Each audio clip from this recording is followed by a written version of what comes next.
First of all, can you tell me how Prophets of Rage came about? How did you get together? Prophets of Rage came together during the tumultuous 2016 election season in the United States. I saw on CNN there was a headline that said, Donald Trump rages against the machine. And we said, you may not have that territory. That belongs to us. So members of Rage Against the Machine, Public Enemy, and Cypress Hill came together to form Prophets of Rage to confront the injustices and to be the soundtrack for the resistance. So you knew each other well already? Oh, yes, since last century. Mm-hmm. Public Enemy was actually the first band to ever take Rage Against the Machine out on tour. Because you were a few years ahead of them in terms of making it really big. Well, we wasn't trying to make it really big. We was trying to take on the big aspects of racism, sex bias, and all these other things. So doing it with our music. Do you think there was always a line between Rage Against the Machine and Public Enemy? Absolutely. I mean, the one thing that the two bands have in common is a revolutionary message with revolutionary sounds. And those are that lane in 2016, 2017, 2018, the future is wide open. There needs to be voices in culture to countermand the voices in political office. So what did Rage Against the Machine mean? What does it mean? What did it mean? What does it mean? Yeah. Well, I'm going to get to what does it mean, Sure. but I wondered what you Sure. were so offended by. Rage was formed during the Bill Clinton presidency, and the way that we look at it is that there two things are going to continue to exist: injustice and resistance to injustice. And no social movement that has any chance of survival is going to be able to exist without a rocking soundtrack. Now, that soundtrack can come from the world of hip hop, come from the world of rock and roll music, and in 2017, that soundtrack comes from the world of Prophets of Rage. So what does it mean to you now when you talk about raging against the machine? Well, the powers that be. If the powers that be still remain to be unfair and unjust around the world, then we're going to continue to rage against it. And we've done it culturally, we've done it musically, because we feel that that's the quickest and the most direct language that somebody can understand to go up against something that they don't understand. I mean, you had both been raging for years and years. What was it about Trump that said, we've got to get together, we've got to do something? Well, it's half rage and it's half ridiculousness. It's almost like so funny it's sad, and and to be proactive against that is to hold your stance and your narrative that you've been on, but also knowing that a new group of people have come in, and maybe sometimes you revise your rage in different ways, and this is the move that we've done today. But are you raging against the system that creates Trump or at Trump? Absolutely. Dangerous times demand dangerous songs. And in these dangerous times, we're providing that soundtrack. It's not just Trump. Trump is a symptom of a much deeper malaise. I grew up in small town Illinois. I come from Trump country, where there are good people who have been jerked around by both political parties, by global neoliberalism, which has left behind the working class to enrich the 1%. Those people, now there's two ways to deal with that. One is a demagogue can use the oldest trick in the book of divide and conquer with racism and anti-immigrant sentiment. You see that here in the UK, you see that across Europe as well. Or you can confront it by looking at the underlying problems. And our message is always first and foremost in the mosh. So you're reaching out to the same people who voted for him? Absolutely, yeah. No one's left behind. A lot of those people are huge fans of hip hop and rock and roll music, and one of the reasons we formed the band was to provide an alternate perspective on what is going on now. And it's been a sort of sentiment around the world, which is sort of like a Trumpism, that those particular same powers that be have always been like one-sided. It's been a soil of hypocrisy. I come from a small town on Long Island too, and we know if you have to change the grass, you got to uproot the soil, and that's what we feel a lot of governments are today. There's a lot of hypocrisy in it still. So, but do you understand why they were attracted to Trump? Of course. I mean, that town that I grew up in, I mean, it used to be this there were factories, coal mines, farming towns, and now it's abandoned buildings, empty factories. The kids are in the army, dying in worthless wars overseas, or working at Walmart or selling crystal meth. They've been let down by the system, and Trump provided one way to rage against it. He's the wrong cure, but the problem is one that exists and needs to be addressed. Why is he the wrong cure? Well, because he uses racism. I mean, he blames Mexicans, he blames Muslims, he blames unions, he blames women. I mean, he's a horrific, cartoonish, neo-fascist buffoon, but he's a very dangerous one that has his finger on the nuclear button. He's taken a page from 100 years ago and has applied it to new times, and that's dangerous.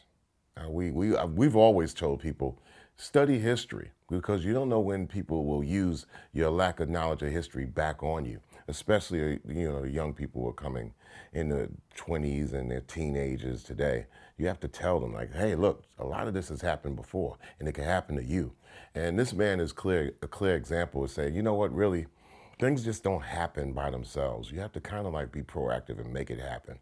In our area, it's music. In our area, we're a task force of musicians that will use our narrative to say, this is what is happening now. This is what's happened before.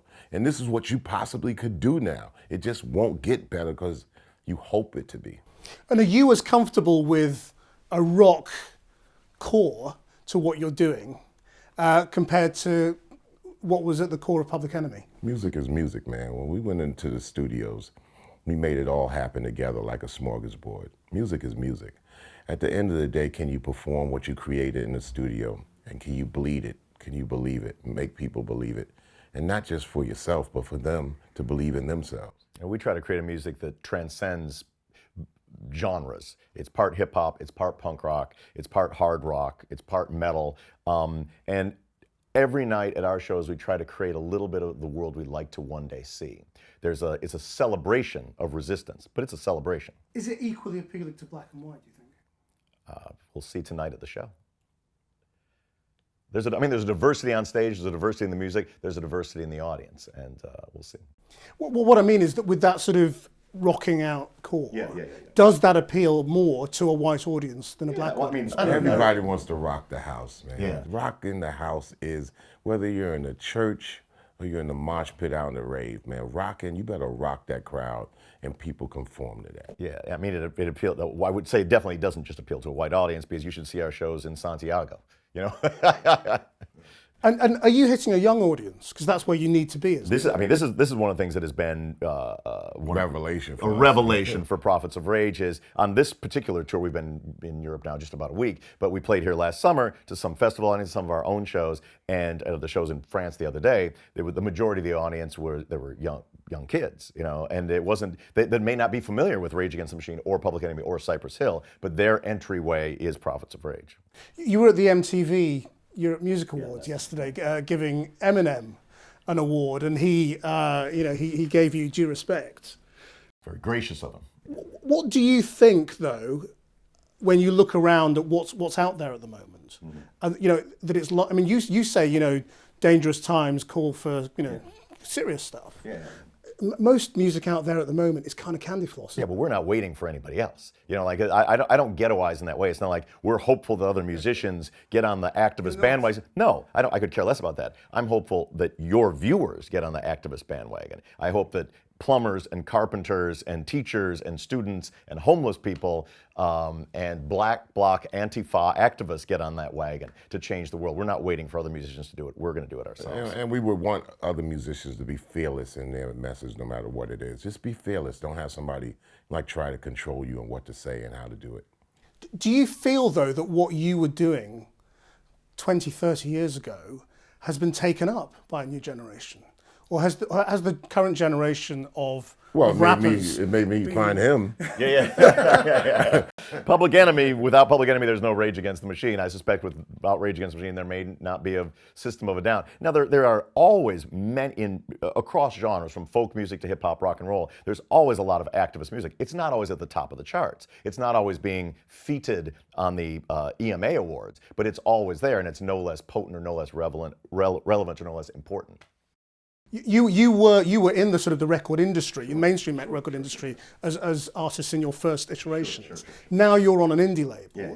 Does that make any difference to who hears you? It doesn't mean anything in the 21st century. Music today is sight, story, sound, and style. People might feel musically attracted to what you guys do on Channel 4 as a news station or as a news program. So it's everywhere. So that's where the business and that's where the music is now. It's everywhere. If you're trying to motivate people for change, what is the change you seek? What is the change we seek? I mean, one of the things that I'm very inspired by, some people are like, so what are you telling your audience to do? I'm listening to what they're doing. We are very inspired by, we're not like just pouring knowledge into the empty vessel of the masses. We're responding to the huge resistance movement in the United States that took to the street in the women's movement, that took to the street to the occupation of the airports during the Muslim ban. Like it's just like 2 + 2 equals an unknown number, but it's greater than 4. What would you say you're seeking in terms of change? People to be fearless. You know, when people are not sure of who that big situation is, the powers that be or the machine, fear strikes deep in the hearts of the masses. We want to tell the masses to be awake, pay attention. It's the cheapest price that you can pay, and be a little fearless for the sake of yourself and your surroundings. If you want specifics, this is what we're looking for. We're aiming for the world we really want, not just being defensive with our head in the sand against the latest Trump or the latest Brexit, to aim for the world we really want. A world where there's freedom and justice and equality for everyone within our borders and beyond our borders. A world where you don't have to be afraid of being blown up by a drone in the Middle East or being killed by a cop in Chicago. That's the kind of world that we're fighting for. But I mean, how... Do you guys feel good about how Brexit is just sort of under-acknowledged as far as everywhere else in the world or the United States? I don't mean to have a question go back into you guys, but you know, this is the thing. It's like these little isolated situations where we come from. The rest of the world has been closed off in the last year. It's been closed off. And with the Trump regime, Trump-Pence regime, it's even more closed off, like the rest of the world doesn't count and the rest of the world isn't there. So this guy's going around the world making threats on social media. And young people and older people alike are like, what is this? And we're at least here to say, you know, this is, yes, it's crazy, and this is what you can do.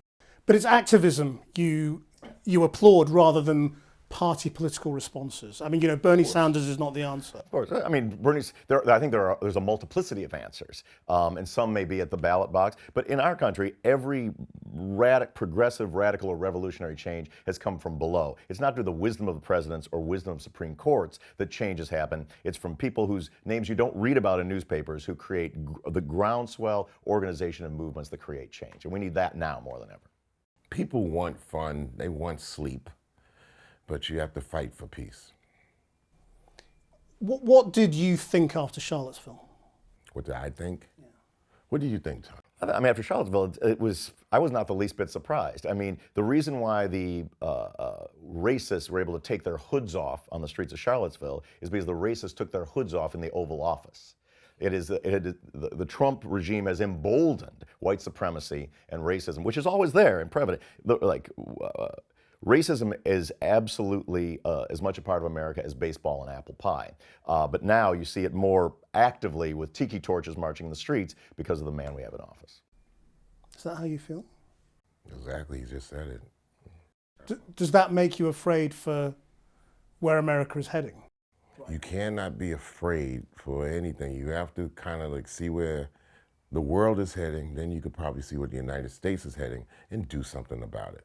Or say something about it, or you know, take some time off of you just napping for a second, and talk to somebody about it. How they can be proactive on their time as well as you are with your time. I'm hopeful. Yeah. I'm very hopeful. I hope that the Trump-Pence regime brings into existence the movement that not only dethrones it, but helps create a more just and decent United States and a more just and decent planet. And we didn't wish for these guys to come in office so people could wake up. I mean, to be a group, and you know, we had that in plans. After we got together and we realized our chemistry, we'll always find some topics that will, you know, be resonant around the world.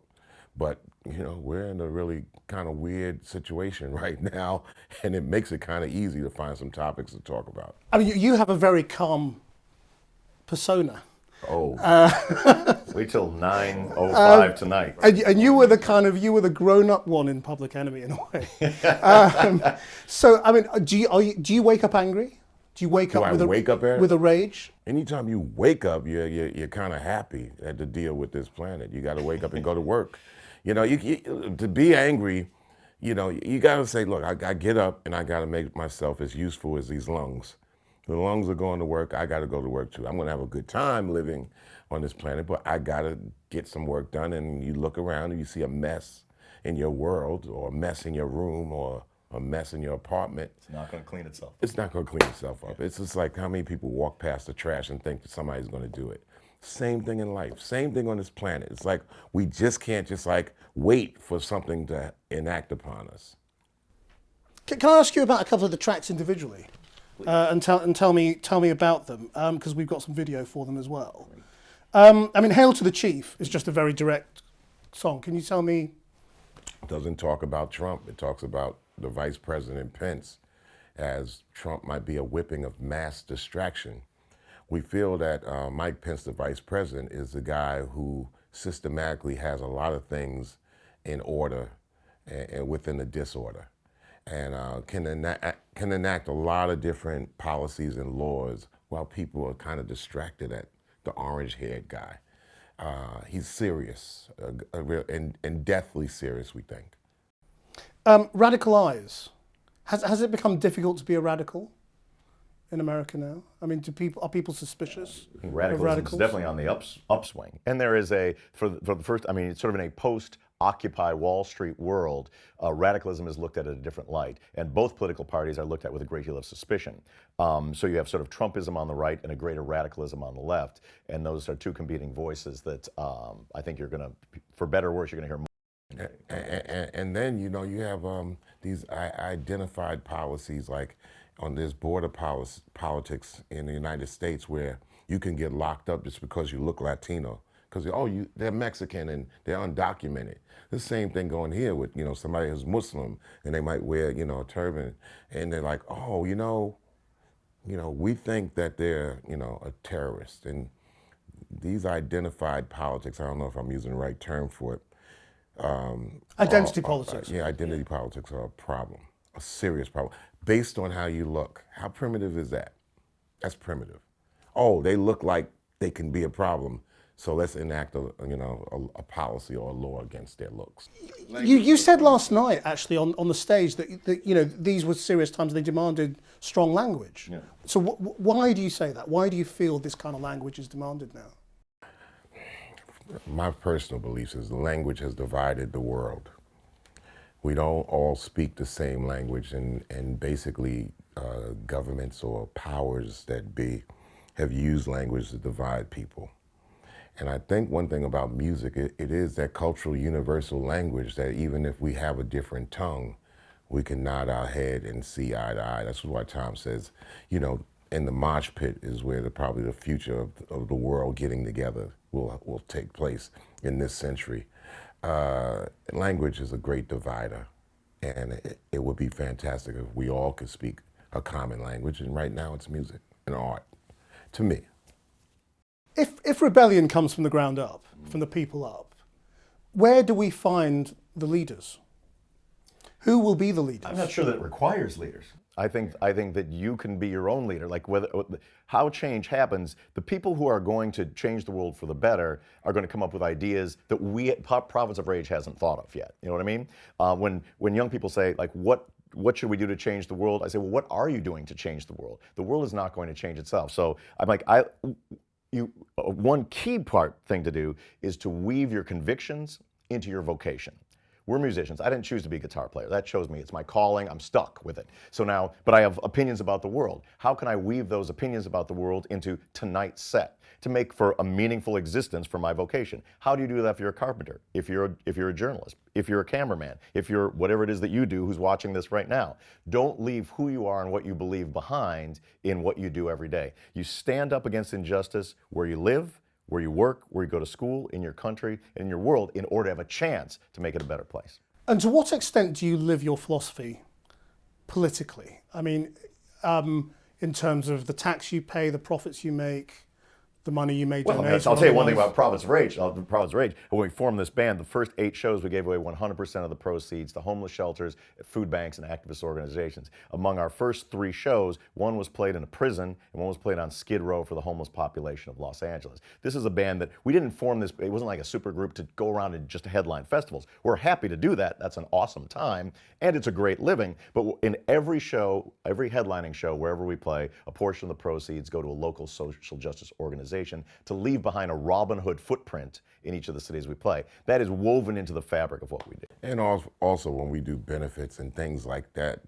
those special gigs, a lot of times we face the opposition in doing the free gig, like maybe on the border wall or maybe in a prison or whatever. It's like, oh, the red lights, the flags go up. And those are more difficult to and we do those like endlessly. But we face a lot of resistance for doing the thing for the people, just in being in front of the people for free.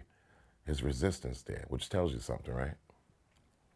I mean, how different is it now trying to do this, which is brave and resistant, to what you were doing with Public Enemy, which was the same but in a very different world? Older.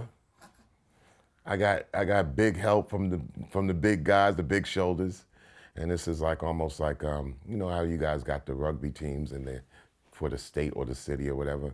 This is like the international squad to try to make, changes happen around the world. So this is the big difference there, is that each one of these particular members are leaders in their own right and the best in the world. So to get a point across musically, we play like the best in the world because we are the best in the world in that. And then all we have to do is say things that means something, and we totally have a full belief in it and intent about it. Can I also ask you, what do you think of UK grime music? Do you listen to it? Yeah, I'm familiar with it. I mean, it feels to me like it has the kind of excitement among youth that it felt like Rage Against the Machine had here in 92, 93, 94. It's a music, I'm not deep catalog on grime, but I like the fact that it exists and that it's like something that seems to be outside of the parameters of what previously existed. Yeah, it screams against the island type of mentality that the UK wants to hold and not let anybody out, or we'll have the power to expel you back to Jamaica. So this is that undercurrent, underground. It's almost like, yes, UK, welcome to Jamaica, UK, right here. And it's facing smack up against the establishment pretty well. Did you watch Stormzy's act last night? I didn't. You didn't see it? No, we was carted through the Wembley, like, We come were this way, carted come that around way. during that. You guys I'm sorry can't go over there. We missed Eminem, we missed Stormzy. So that was the... And do you feel confident about the state of rap music? The only rap music I'm confident about is the state of it on the stage with Prophets of Rage. Beyond that, that's all we have control over. There's a lot of, in any genre of music, in my view, like 90% of it is absolutely unlistenably horrible. And I would say that hip hop and rap falls into that now. Now, music is entirely subjective, but as far as artists that have a point of view, have something to say, are true to themselves, and are making music that's compelling, to me, it's often slim pickings. I think there's a million bands out there who would never ever get signed because the company is too lazy to look for them and find them. And I think the World Wide Web is a perfect thing for somebody to set up their shop. I just tell them quite simply, instead of you thinking that you have to go global, work your local really well and go out to the areas. And it's in a good shape if we acknowledge everything that's going around, especially women in hip hop. They've done around the world, they've done a phenomenal job and have not been acknowledged or covered properly. That's interesting. I mean, is there the same kind of sexism in hip hop and the music industry that we've seen exposed elsewhere in the entertainment? By the business, very much so, terribly. It's terribly. There's more women around the world doing it more than ever. And the best rappers in the world come from the continent of Africa because they're linguists to the highest degree. I mean, what I mean is, do you think there's another scandal there to come out in the same way we've seen scandals? You're talking about like sort of like the abuse. I mean, I don't think that it's. I think everywhere. I mean, anywhere where there are men who have positions of power, I think that it's unusual if it's not. The good news is that now it is, when Trump was accused by 12 women, that just went away in a couple of days. Now, the dominoes are falling, and hopefully the workplaces across the world will be more sensitive to that very important issue.